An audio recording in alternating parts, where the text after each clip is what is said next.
சொந்தக்காரங்களுக்கு ஏதாவது ஒரு விஷயம் கிடச்சிச்சின்னா நல்லா அப்படியே அவ்வளோ சாப்பிட்ற மாதிரி இருக்குங்க. ஒரு விஷயம் வந்து அவங்கள பார்த்து இந்த வார்த்தையை கேட்குறோமே, அதை பற்றி அவங்களுக்கு என்ன தெரியும், அதெல்லாம் தெரிஞ்சுக்காமலே அவங்க பணக்காரங்க ராயல் ஃபேமிலியாக இருக்கலாம், மற்றவங்கள அப்படியே கேவலமாக பார்க்குறது, பேசுகிறது, மற்றவங்கள அப்படியே பூசாமல் இது பண்ணுறது, அது எப்படி தான் வருதுன்னு தெரியலங்க.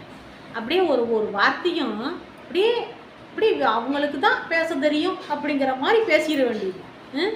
சொந்தக்காரங்களை அப்போல்லாம் வந்துட்டு நீங்கள் உங்கள்கிட்ட நாங்கள் ஏதாவது காசு பணத்துக்கு ஏதாவது வந்துக்கிட்டு இருக்கோமா, இல்லை கேட்குறேன், இல்லை வந்து சோறு போடுங்க, எங்கள் வீட்டில் என் புருஷன் சோறு போடல, இல்லை எனக்கு வந்து என் புருஷன் அடிக்கிறான், நகை நட்டு கொடுக்கல, இல்லை அது அப்படின்னு சொல்லிவிட்டு உங்கள் சொந்தக்காரங்களை உங்கள்கிட்ட நாங்கள் வந்துக்கிட்டு இருக்கோமா, இல்லை கேட்குறேன்.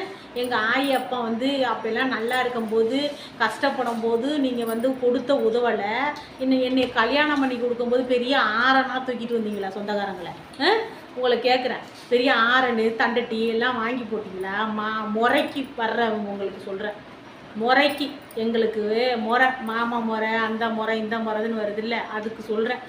ஒன்றுமே கிடையாது, ஒரு மண்ணும் கிடையாது, வாய் மட்டும் தண்டிக்கு இருக்குது. அது வந்துட்டு உரிமை உள்ளவங்க பேச மாட்டாங்க, அவங்களோட பொண்டாட்டி இருக்கு பாரு, அது பேசுது, நீ அப்படியே சோறு பட்டுட்டில அப்படின்னு.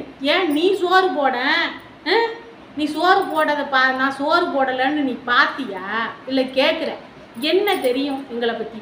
சின்ன பிள்ளையிலேருந்து நாங்கள் கஷ்டப்பட்டு ஒருவேளை சோறாக இருந்தாலும் என் வீட்டில் எங்கள் ஆயப்பனுக்கிட்ட நாங்கள் சாப்பிட்டு 4 பேரும் அப்படி வளர்ந்து, சாப்பிடலைனாலும் பட்டினியாகிறது தண்ணியை குடிச்சிக்கிட்டு வாழ்ந்துக்கிட்டு வந்தோம் நாங்கள்.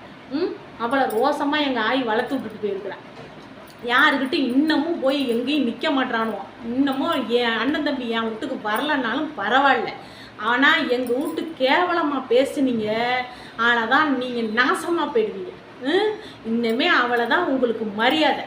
என்ன, ஏற்கனவே என் குடும்பத்தை அழிச்சு விட்டு உட்கார்ந்துருக்கீங்க. தேவையில்லாமல் எங்கள் ஆயி அப்பனையெல்லாம் கெடுத்துக்கிட்டு, எங்கள் அண்ணன் தம்பிங்களெல்லாம் ஏதாவது பேசிக்கிட்டு, ஏதாவது எங்கள் அக்கா யாராவது இப்படி பேசிக்கிட்டு வாழ்ந்துக்கிட்டு வந்தீங்க. இன்னும் உங்களை கடவுள் வந்து நான் வாசாக்க விட மாட்டேன், அமைதியாக தான் இருப்பேன். உங்களை எதில் அடிக்கணுமோ அங்கே அடிப்பான். என்ன, அதுக்கு தான் இந்த சொந்தக்காரங்க வாய் இருக்கு பாரு, அப்பா. ஆனால் அதுக்கு தூண்டி யாரு தான் அந்த மாதிரிலாம் தேவையில்லாமல் அப்படி ஏதோ ஊசி நுழைக்கிறாங்கன்னு தெரியல. உங்களுக்கு நாங்கள் என்ன மண்ணள்ளி வச்சோமா, இல்லை கேட்குறேன். ஏங்க அப்படிலாம் பேசுகிறீங்க? உங்கள்கிட்ட நாங்கள் ஏதாவது வந்து கேட்டுக்கிட்டு இருக்கோமா, பண்ணிக்கிட்டு இருக்கோமா? எங்கள் கைகால ஊனி நாங்கள் எந்திரிச்சிக்கிட்டு இருக்கோம். நான் வந்து எங்களுக்கு என் புருஷன் நல்ல விதமாக அமைஞ்சிட்டு நாங்கள் வந்து எங்கள் குடும்பத்தை பார்த்துக்கிட்டு இருக்கோம். அவங்க குடும்பத்தை பார்த்துக்கிட்டு இருக்காங்க. நாங்கள் போய் யார்கிட்டையும் போய் காசு பணம் கேட்கல, அவங்களும் எங்கள்கிட்ட வரலை. நாங்கள் குடும்பத்தை நடத்திக்கிட்டு இருக்கோம், யாருக்கும் எந்த தொந்தரவும் பண்ணலை.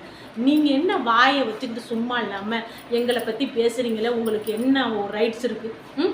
உங்களுக்கு எவ்வளோ துமுறு இருக்கும்? எங்கள் ஆயி எங்கள் அப்பன் வந்துட்டு உங்கள்கிட்ட வந்து அப்போ வந்து பசிக்குது சோறு போடுங்க, இல்லை ஏதாவது பண்ணுங்க அப்படின்னு வந்து ஏதாவது காசு பணம் கேட்டு உங்கள்கிட்டலாம் வந்து நின்றுருக்காங்களா எங்கள் அம்மா அப்பா? இல்லை கேட்குறேன். தேவையில்லாமல் பேசக்கூடாது. நாங்கள் கஷ்டப்பட்டோம், முன்னேறி வந்திருக்கோம் இன்னும். ஆனால் வந்துட்டு என் அண்ணன் தம்பிங்க தான் வீடு கட்டலை, அவனும் கட்டுவானுவோம், நல்லா வாழுவானுவோம். ஆனால் எங்களை குடும்பத்தை பற்றி பேசுனீங்க, உங்களுக்கு அவ்வளோதான் மரியாதை இருக்காது.